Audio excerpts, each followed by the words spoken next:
Hello, good afternoon to you all.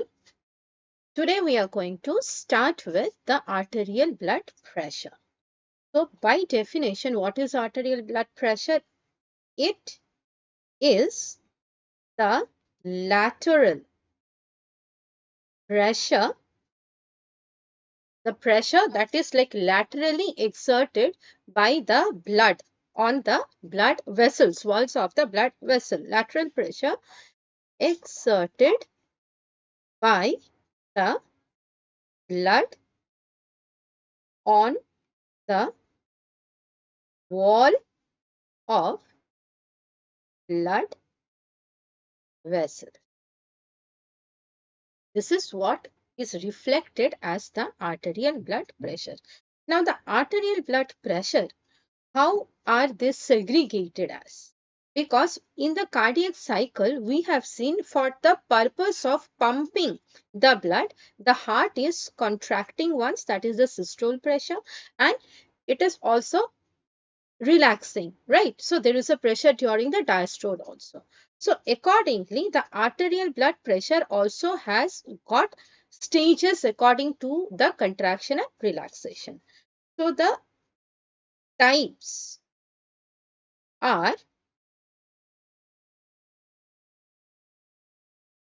systolic blood pressure, and as goes by the name, we can understand it is the pressure during the systole, obviously, and the normal value of it is about 80.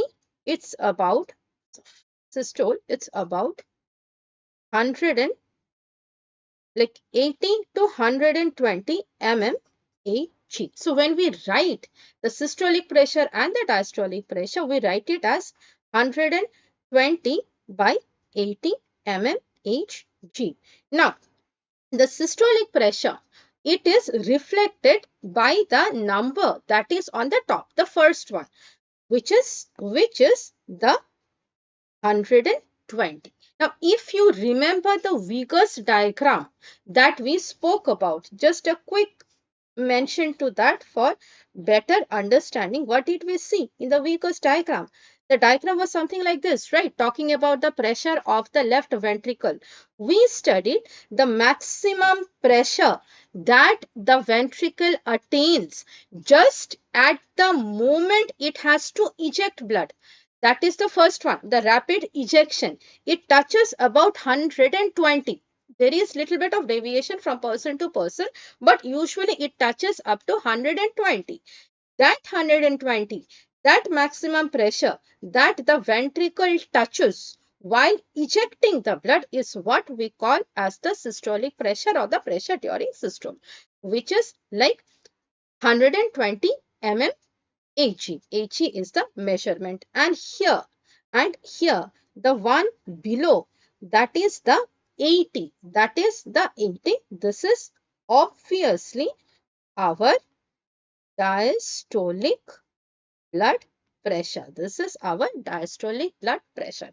Now, diastolic blood pressure, it is reflecting peripheral resistance. It is reflecting peripheral resistance. So, factors that affect the systolic blood pressure and diastolic blood pressure. So, when it comes to the systolic blood pressure, the determinants are the stroke volume and the elastic recoil of aorta. The elastic recoil of aorta and the stroke volume. So, if stroke volume is more, the systolic blood pressure will be more. So, they are directly related. We have also studied yesterday how the pressure in the ventricle changes or what are the determinants of stroke volume. So, If there is increase in the stroke volume, obviously the systolic blood pressure will be more because it has to do more activity. It has to reach to a much higher pressure to inject that blood. Okay. Now, elastic recoil of the aorta, which is also called as the compliance of the aorta, which is also called as the compliance of the aorta. Now, this factor is indirectly related. How? How? Just understand that. Say this is the aorta. Okay. Say this is the aorta. So aorta, which is a blood vessel, it is made up of smooth muscle. It is made up of elastic fiber, and it is also having little bit of collagen on the outermost layer. So when there is like more flow of blood going into the aorta, it has got the capacity to change its shape and increase the diameter. Okay, so when because of the compliance, it has got the capacity to change its diameter. The pressure exerted on the walls of the aorta becomes less because of the elasticity, because of the compliance, and because of the elasticity, after the blood flows out of the aorta, again it comes back to its original position without having any change in its configuration. This is elastic recoil. So, aorta has both compliance and elastic recoil. This is a reason if it recoils back more, the pressure during the systole will be less. If the aorta, due to some reason, becomes more stiff, then the elastic recoil will be less, and then the pressure will be more. So, it is inversely related to the elastic recoil. Coming to the determinants of the diastolic blood pressure. Now, for diastolic blood pressure, the main determinant is total peripheral resistance, or what we call as the afterload. Total peripheral resistance. Now, this is directly related.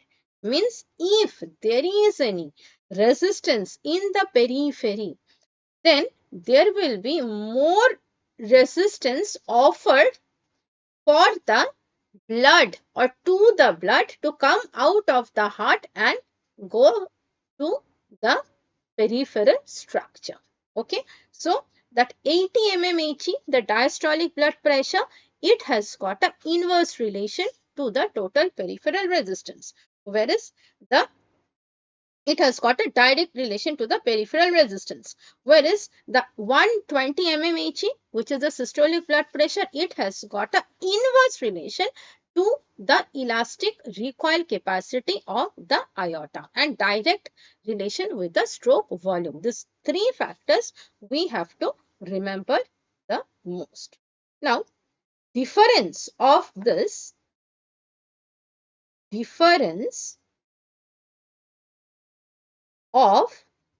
systolic blood pressure and diastolic blood pressure. Simply the reading, nothing else, nothing else. Like say, for example, the systolic blood pressure is 120 mmHg, of course, mmHg, and say the diastolic blood pressure is 80 mmHg. So simply the difference between the two here is 40 mmHg.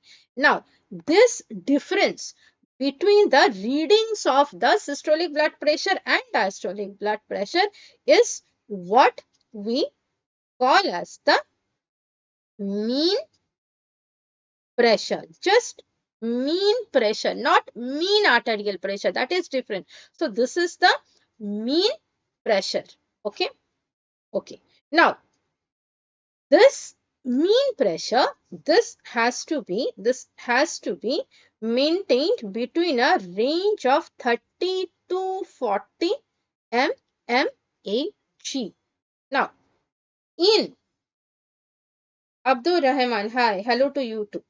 In chronic hypertension, it may increase to like about 100 mmHg.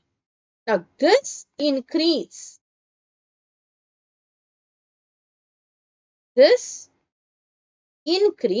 like instead of 30 to 40, if it goes and increases all the way to 100 mmHg, this increase will damage important organs like the brain, kidneys and heart. Okay.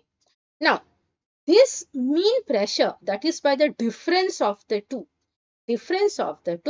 this is also called as the, like by finding out the mean of the two, it is also the pulse pressure. Okay, it is also the pulse pressure. So pulse pressure, it is the mean of the by difference mean of the systolic blood pressure and the diastolic blood pressure. Coming to the mean arterial pressure, which is also written as M capital A P. Now, what is mean arterial pressure, which is very different from the pulse pressure or the mean pressure? These are synonymous. Okay. Here, mean arterial pressure, it is the pressure that ensures perfusion to the organs. Very simply remember that one, means it is the pressure that will make sure that this pressure should be maintained in such a way that will make sure that blood goes and perfuses all the organs, starting from the brain all the way till the limbs, like all the systems that we have, all the structure that we have. Mean arterial pressure is the pressure that ensures that the blood flow goes to all these organs smoothly and correctly, maintaining the correct volume. So, how is this so important? For example, pressure in our brain is intracranial pressure. This is the pressure. Okay. Here, the mean arterial pressure must be greater. It should always be greater than intracranial pressure for the brain to receive blood. It is very important. So, mean arterial pressure, it has to be more than the pressure that is present in all the organs and structure, because it is the driving force that will push the blood to go to each and every structure. Now, if due to some trauma or due to some blockage, the intracranial pressure increases and it becomes more than mean arterial pressure, then what will happen? Then the brain will not get enough blood. Okay, so this is why mean arterial pressure. Here we have the example of brain. The principle is same for each and every structure and organs of the body. Now, usually this mean arterial pressure is about 95 to 100 mmHg. 95 to 100 mmHg. Now, this is also this mean arterial pressure also the pressure that is maintained during cardiac cycle. This is the pressure. This is also maintained during the cardiac cycle. Okay. This is the understanding of the various pressure. Okay. Here I am mentioning another formula which we use to calculate the mean pressure, and like that includes the reading from the systole and the diastole also. So a formula to calculate the mean pressure, not mean arterial pressure, the mean pressure. Okay, it is like 2/3 of the diastolic blood pressure plus 1/3 of the systolic blood pressure. So by taking the reading of the diastole and the systole, we put it in this formula, we get the value. So these are our different types of pressure and the factors affecting them. Okay, like we have seen, the significance of the systolic blood pressure is to understand what pressure is being exerted by the ventricle during the ejection phase. Diastole also, what it means, it reflects if there is any resistance that is being offered from the periphery. Okay, significance of the pulse pressure, one important point to remember, pulse pressure, which is the mean of the pressure, like it indicates if any systemic hypertension exists. If there is any systemic hypertension, then the pulse pressure, which is supposed to be within 30 to 40, it will become much wider. Okay, this is our pressure. Now, arterial pressure. Now, what is the main control system of this arterial blood pressure? See, a thumb rule, a thumb rule. Blood pressure control. Blood pressure, it is so important that has to be maintained in the optimum range, like 120/80. And also you see, in some person it may not be 120, the systolic blood pressure may be 100, yet it is normal, because age, body stature, sex, body weight, uh, all these factors matter, and also the climatic condition. So roughly 120/80 is a normal one, assuming the person is a healthy 70 kg of an adult male. Okay. Now, fluctuation of blood pressure happens every day, at every moment. Suppose you are worried about something, get excited, blood pressure hikes. You are saddened, you are grieved, you are tense, like you are very depressed. Then also the blood pressure is affected, it goes down. But this sudden fluctuation, like going up and down from this 120/80, immediately it doesn't make a person rush to the hospital, right? Because the body has very unique setup to control and maintain the blood pressure. It has such system which can check or which can correct the blood pressure to almost normal, if not perfect normal, but to almost normal.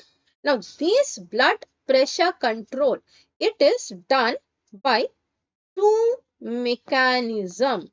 One is the short term regulation, because immediately whenever there is a fluctuation within certain range that we'll mention, immediately that short term regulation system will come and correct it.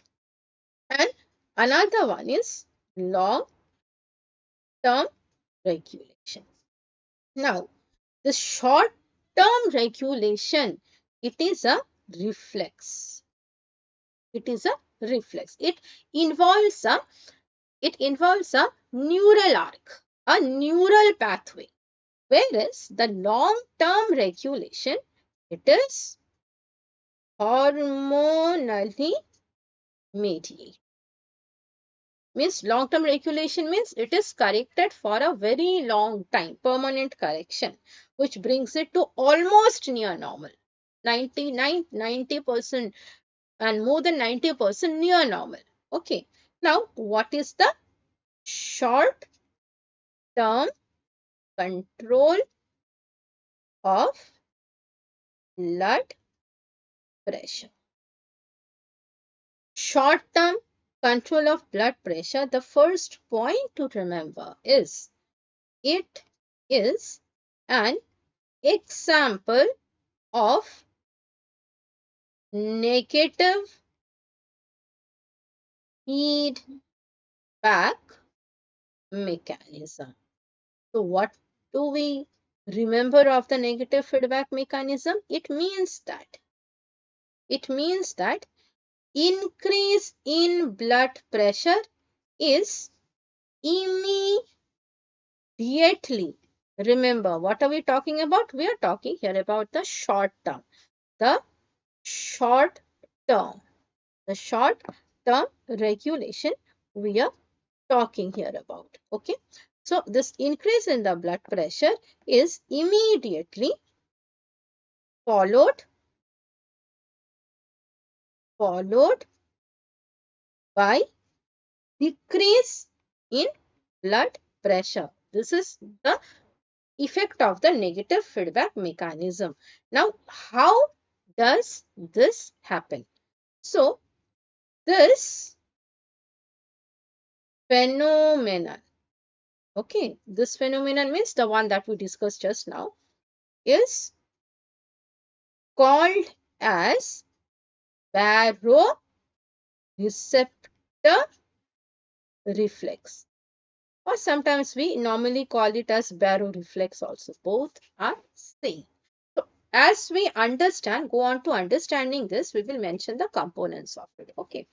So the steps that happens, increase in blood pressure. Whenever there is increase in blood pressure, so here through the flow chart we will understand the mechanism, and on the side in a note form, like we will understand the points that needs to be also discussed parallelly. Okay, side by side.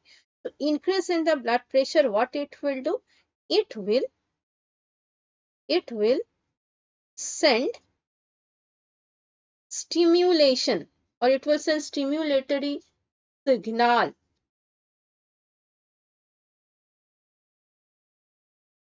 via the baroreceptor, via the baroreceptors. Now, what are the baroreceptors? So, baroreceptors, let's understand here. What are baroreceptors? So, baroreceptor, these are present in the, like this is the arch of aorta. This is the arch of aorta.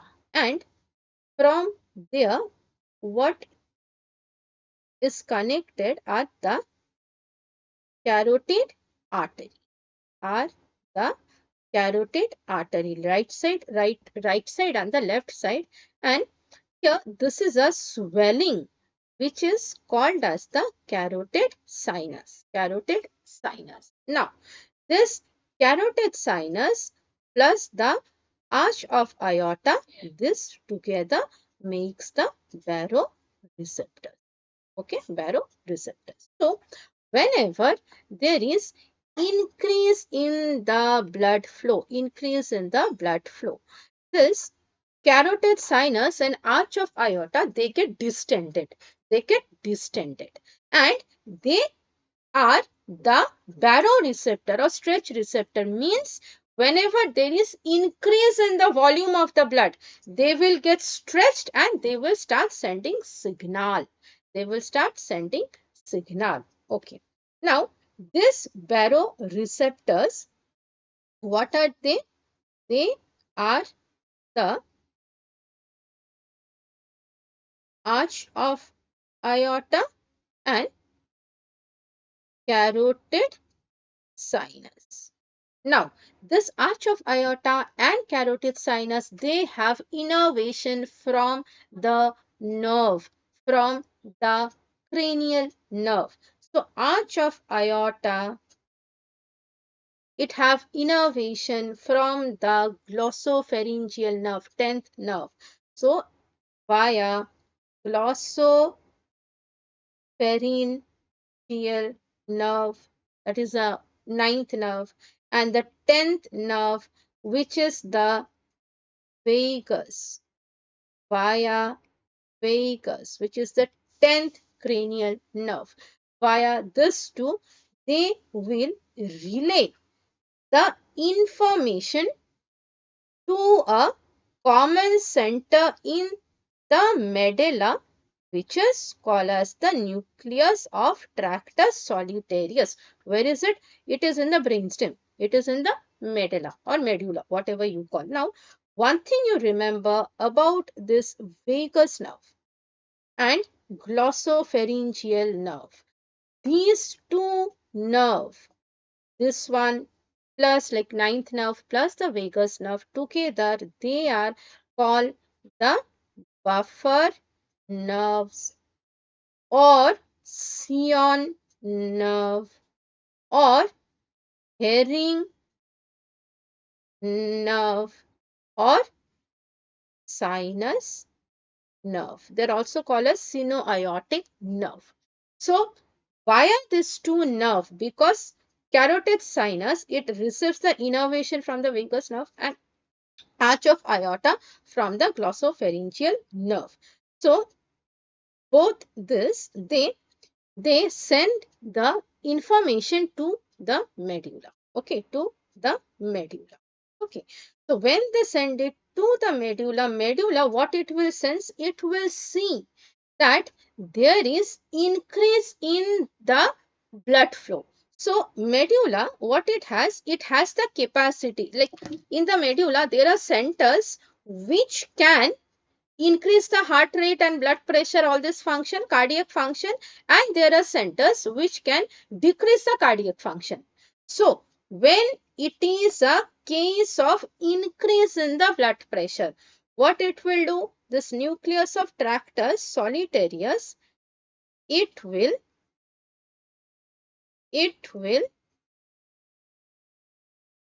inhibit the cardiac accelerator. Means the center that is increasing the cardiac function, like that is increasing the heart rate, force of contraction, the excitability, rhythmicity, everything. That region in the medulla or medulla, it will be inhibited. Now, this inhibition will happen via parasympathetic nerve. Okay, whereas it will stimulate the cardiac deaccelerator. The cardiac deaccelerator means it will stimulate the deaccelerator, that also via the parasympathetic nerve. So here the inhibition is also like via, like indirectly by the parasympathetic, the stimulation is also by the parasympathetic. Okay, now when the inhibition is to the cardiac accelerator, which innervation is getting inhibited? The innervation that is getting inhibited is the sympathetic innervation. So innervation to sympathetic nerve overdrive happens. Okay, please understand this one that I told. Don't get confused. Here, the inhibition to the cardiac accelerator is via the parasympathetic. Why via the parasympathetic? Because it is quietening the sympathetic nerve fiber?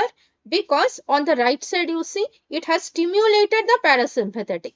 Now once the parasympathetic thing is stimulated, it will inhibit the cardiac accelerator, it will quieten the sympathetic effect, and it will stimulate the parasympathetic effect.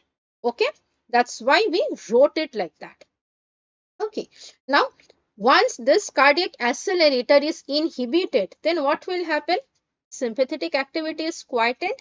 So now the sympathetic activity, it has role, the sympathetic nerve fiber, where it goes and it acts on the SA node, that is also being made quiet by the parasympathetic nerve. Where it acts on the arterioles, that is also being quietened. Okay, it acts on the veins. Here also it is being made numb, quieted. So inhibition to the sorry, sympathetic nerve by the parasympathetic nerve have made all these structures quiet. Okay, now when the sympathetic overdrive is quiet, so which one will express now? Now the now the parasympathetic activity will get expressed. Now this decelerator will go and directly act on the SA node. And what effect the parasympathetic innervation has on SA node? It inhibits the SA node. So you see, by double mechanism, two times, one via inhibiting the sympathetic, another via expressing the parasympathetic, this activity of the cardiac system is inhibited. It is not stopped. Don't think the SA node will stop generating impulse, or the arterioles and veins will not like have their tonicity. No, it's not like that. Just because the blood pressure has increased, the firing from the SA node has to decrease. The rate, the beats, like it is 70 to 80 beats per minute, it has gone up to say 100 beats per minute. So now the SA node is being made quiet. The effect from the sympathetic nerve has been made quiet, and the effect from the parasympathetic node has been made very loud. So both these together will now reduce, not stop, reduce the activity of the SA node, will decrease. It will also decrease the force of contraction, the contractility of the ventricles, and parasympathetic, it will additionally inhibit the SA. Okay, so by this, the BP, the blood pressure will go down. Okay, now when all this is happening, what will be the resultant effect? The resultant effect will be decrease in the heart rate. Here there will be vasodilation. I'll write it little top. Vein will be venodilation, and here it will be negative ionotropy. This is also called negative chronotropy. Okay, so the blood vessel, the arteries and the veins, they have expanded, the diameter has become more, so now the venous return will decrease. So automatically the pressure that was high, it will now come down to the normal position. It will come down to its normal condition. Okay, and SA node here is directly inhibited, means obviously there will be decrease in the, or let's write with the arrow, decrease in the heart rate. So carefully just see on the heart rate. What have we seen? We have now just seen that increase in the blood pressure has caused what? Has caused decrease in the heart rate, right? It has caused decrease in the heart rate. Now that means what? That means blood pressure is inversely related to the heart rate. So whenever there is increase in the blood pressure, automatically there will be decrease in the heart rate. So hypertension usually induces in the short-term regulation bradycardia. Bradycardia means if the heart was beating at 100 beats per minute, it will again decrease from that 100 beats almost to normal. Almost to normal. Okay. So this is what we know and call as the Mary's law. Mary's law. Okay, so we have understood the baroreceptors are getting stimulated and the glossopharyngeal and the carotid sinus are also uh, giving the innervations to this aorta and this carotid sinus respectively. Okay, which is then relaying it to the nucleus of tractus solitarius. Here actually this is the 9th one, this is the 10th. Okay. So ultimately, if we have to take the high yield, what is the high yield? What is the high yield of it? High yield is that increase in the blood pressure causes decrease in the heart rate. This is one high yield. Second high yield, increase in the blood pressure. What it is doing? It is inhibiting the sympathetic nervous system. Sympathetic nervous system. And what it is doing? It is stimulating the parasympathetic nervous system. Parasympathetic nervous system. This is the high yield that we have the take from it. And why? Through what it is doing? It is regulating through the center in the brain, which is the medulla. Now, for this baroreflex to act, it will not act forever and ever. There is a pressure range. The pressure range, the pressure range in which this reflex works is 70 to 170 mmHg best. At this range, whenever there is like fluctuation of the pressure, blood pressure, arterial blood pressure between this range, then this baroreflex will act best. Means the mechanism that we have understood, when there is increase in the blood pressure, the opposite will obviously happen if there is decrease in the blood pressure, right? If there is decrease in the blood pressure, then the sympathetic nervous system will be stimulated and parasympathetic nervous system will be inhibited. Okay. So this is a best range. It can, this baroreflex, it can, what is it? Let me write baroreflex. It can widely act, not very precisely, but widely, broadly act at a range, at a range of 60 to 200 mmHg.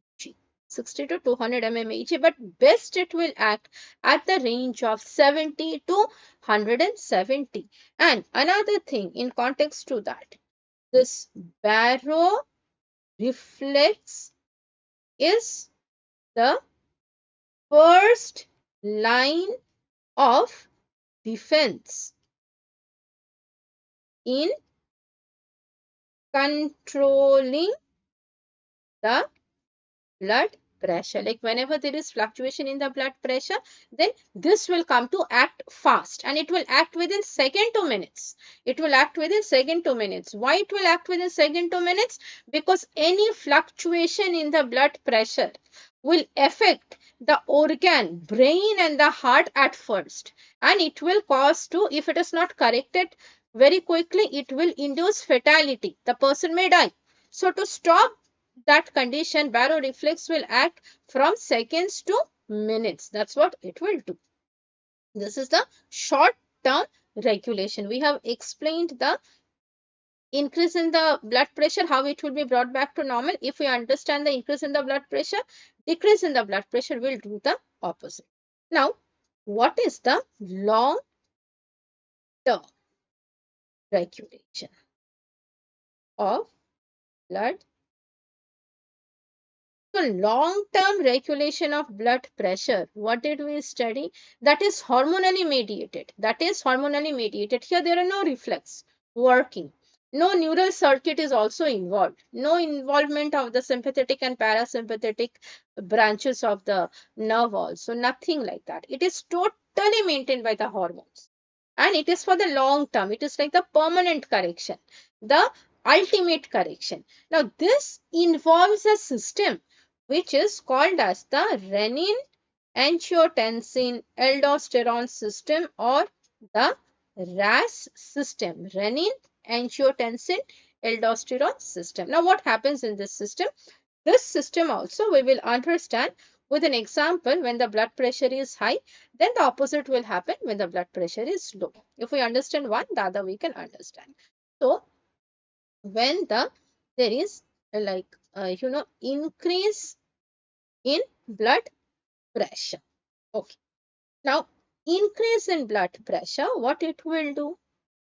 Here, it will inhibit the formation of renin. Here, it will inhibit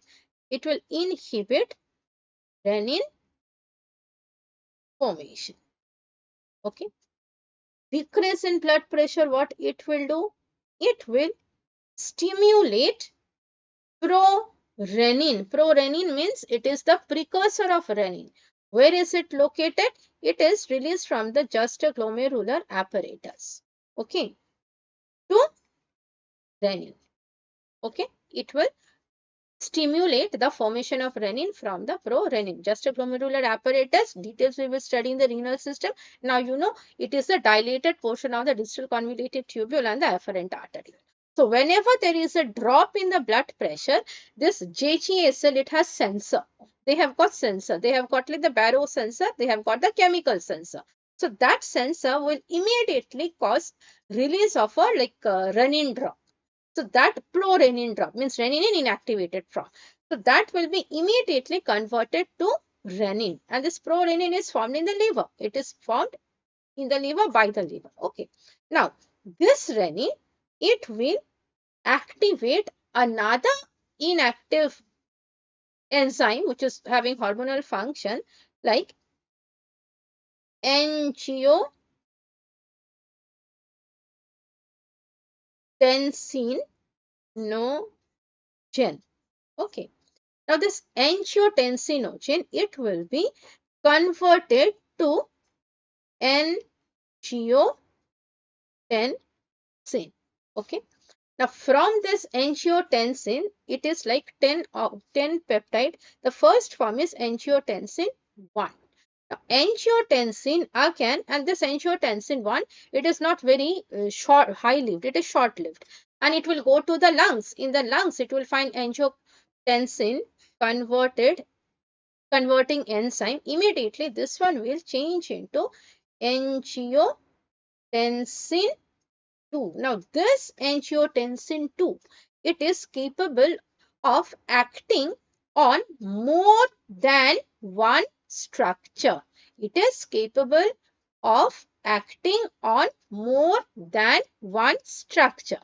Now, angiotensin 2, it is hormone in nature. Hormones are polypeptides. So, it is a big polypeptide. So, it will need a receptor.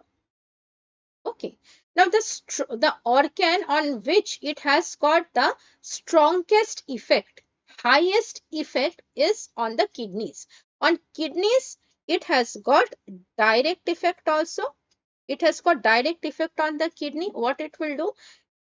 It will directly cause retention of water and sodium. Directly on the kidney, it will do that because there has been a drop in the blood pressure, means there is hypovolemia.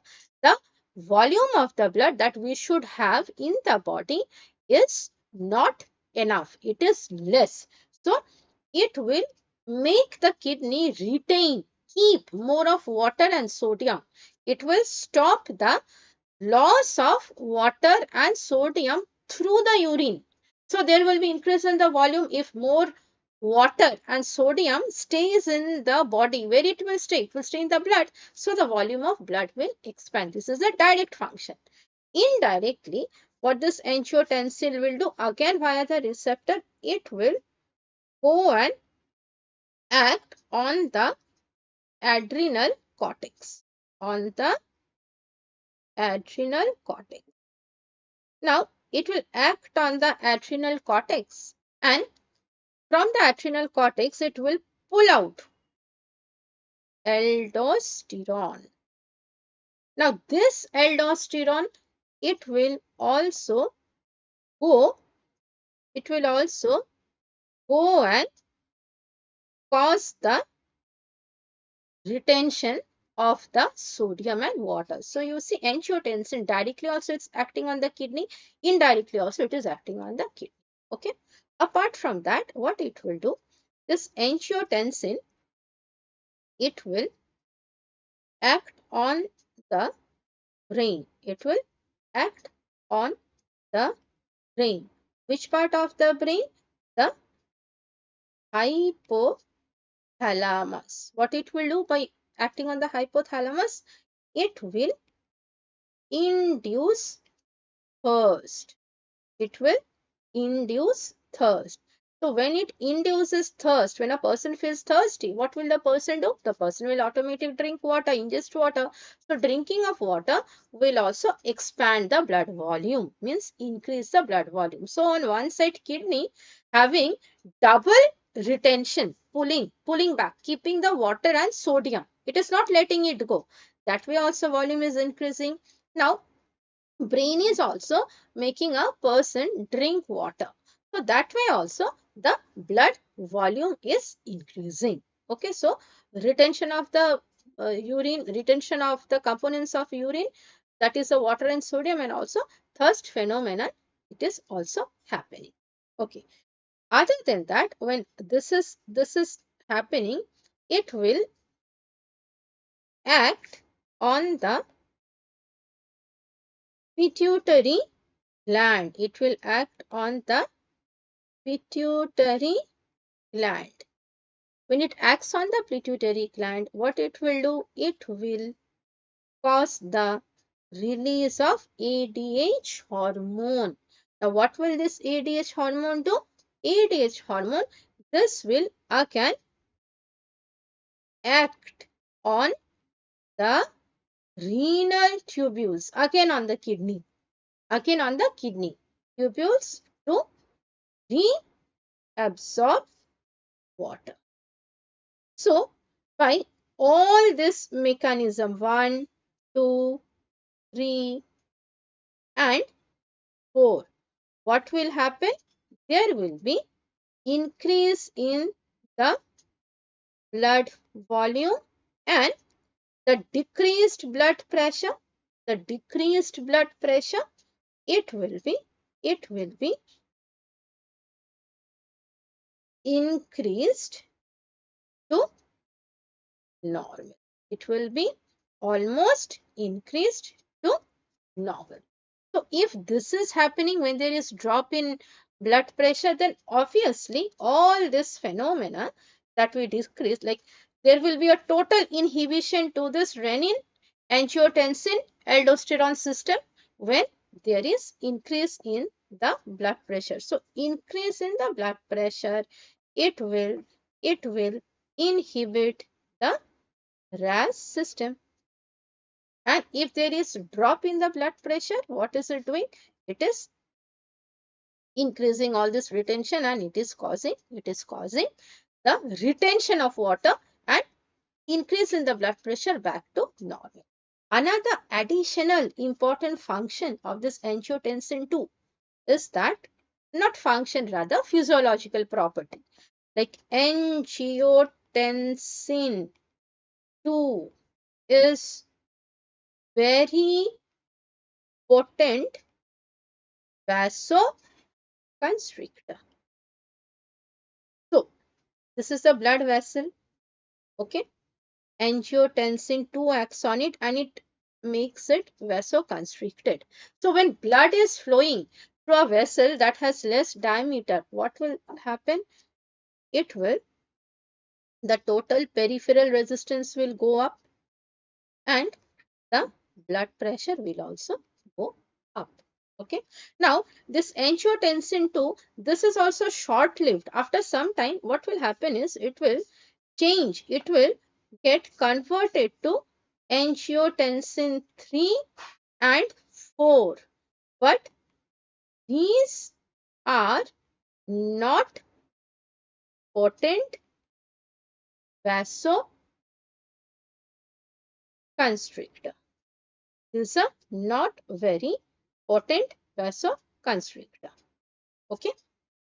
This is what happens. This is the long-term regulation. Now, this is a long-term regulation which corrects its permanent. Okay, we understood that one. Now, there is a neural circuit we just saw, which is actively involved in the short-term reflex, which is the first line of defense. And the last line of defense is the other reflex, which is the CNS ischemic reflex that we will come later. Now, here, the neural circuit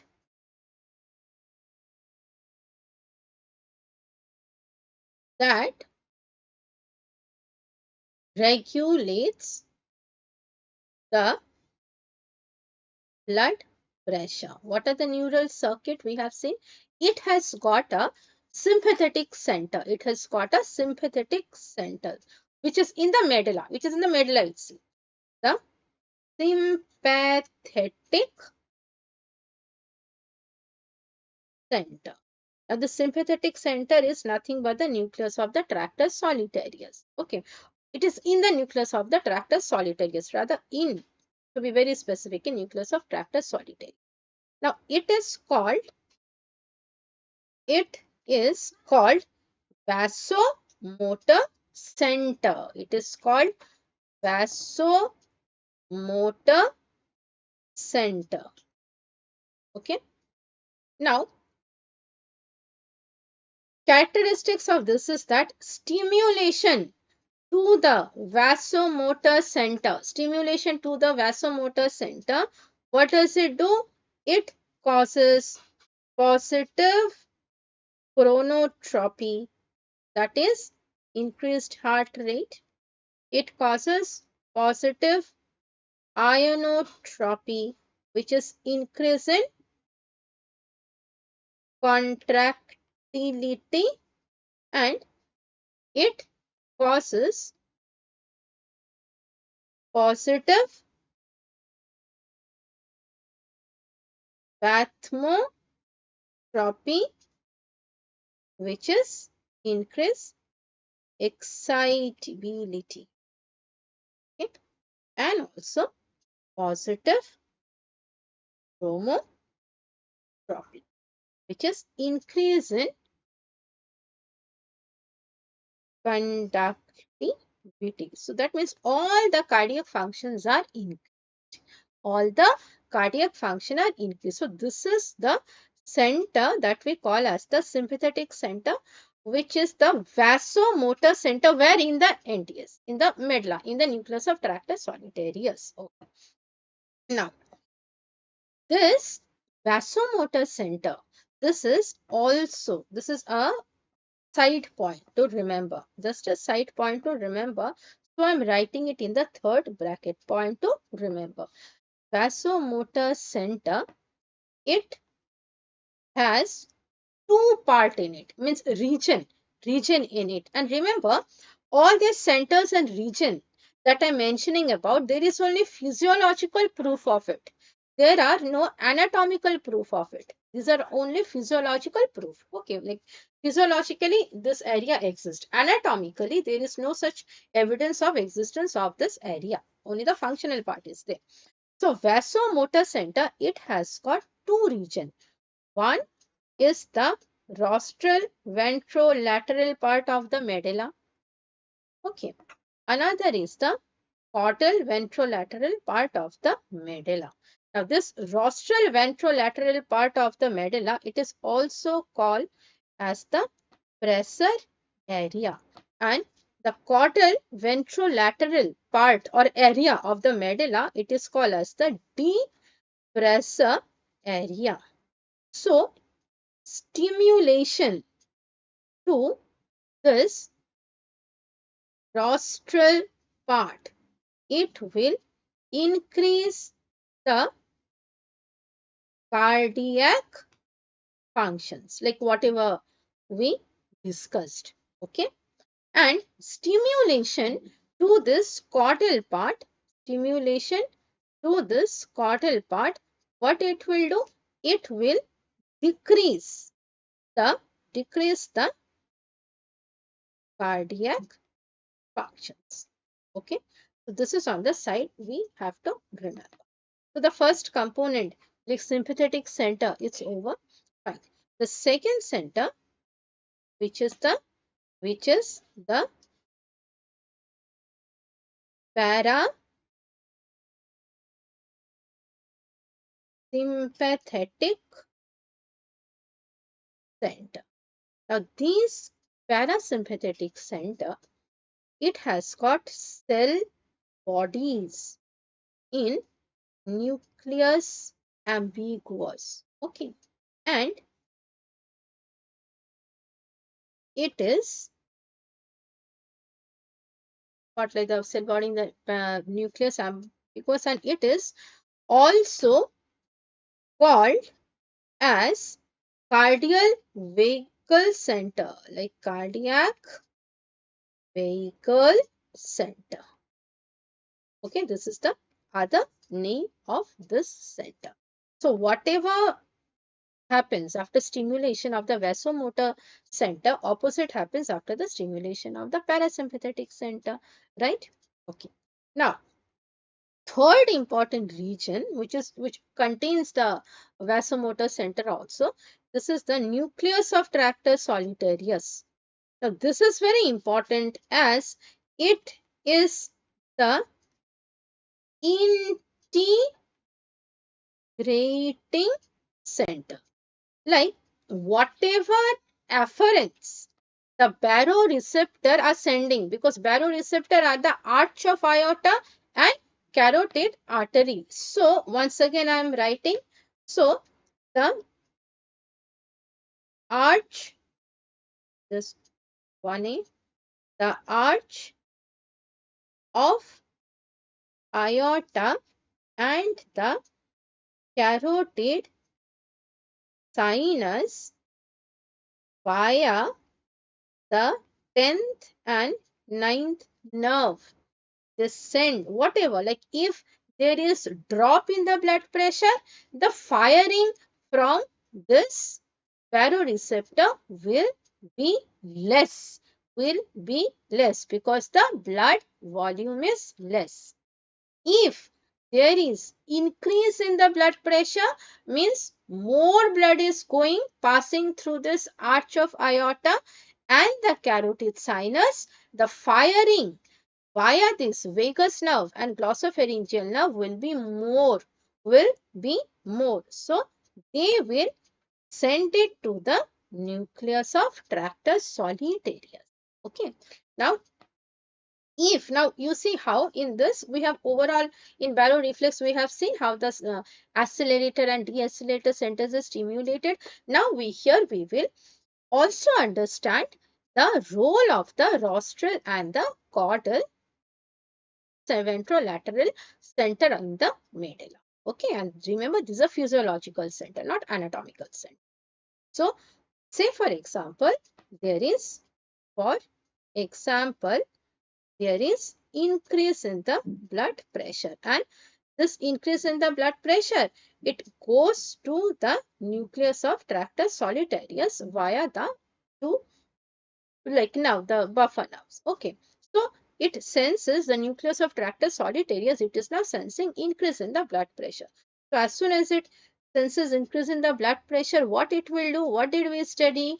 The rostral part of the ventrolateral medulla, this is the one that is the depressor, having the depressor function. So it has to be quietened, right? It has to be quietened.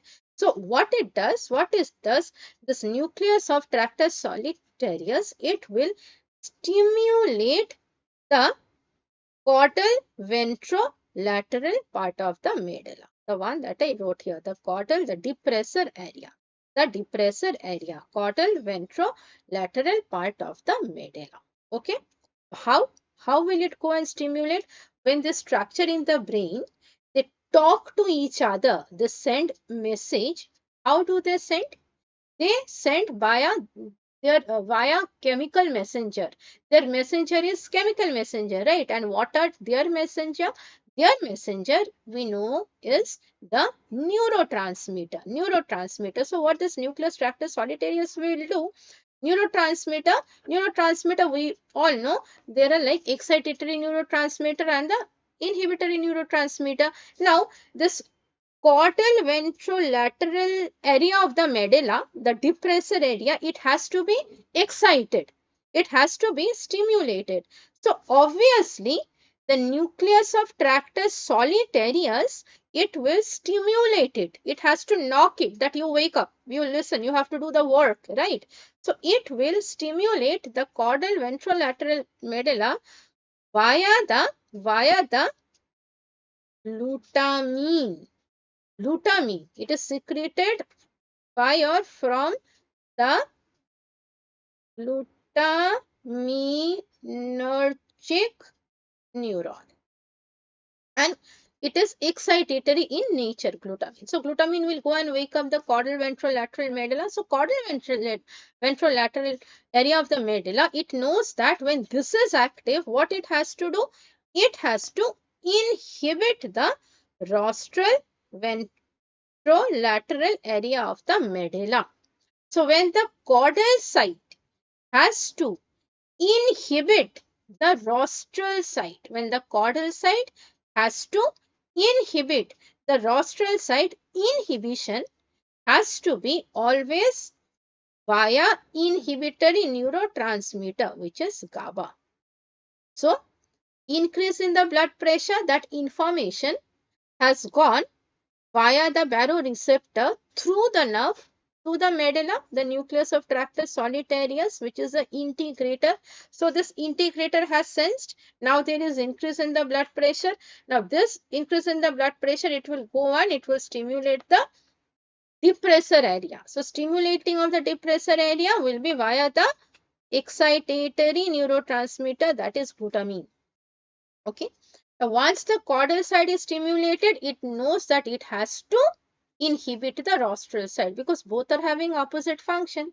So, inhibition has to be via a inhibitory neurotransmitter, which is the GABA.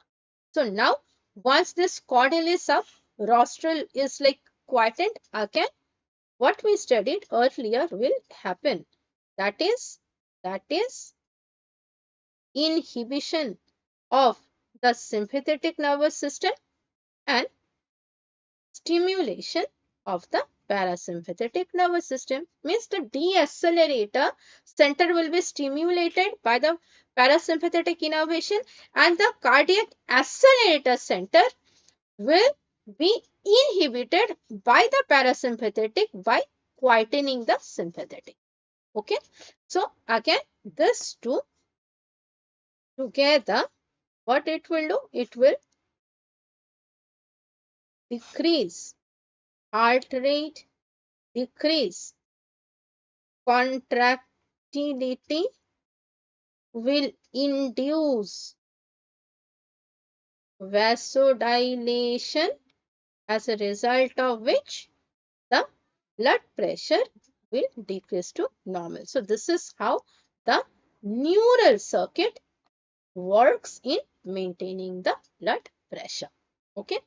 This is our main core, knowing to the arterial blood pressure, types of it, the reflex which is related to the short-term regulation, and the hormone system which is for the long-term regulation, and ultimately knowing the neural circuit.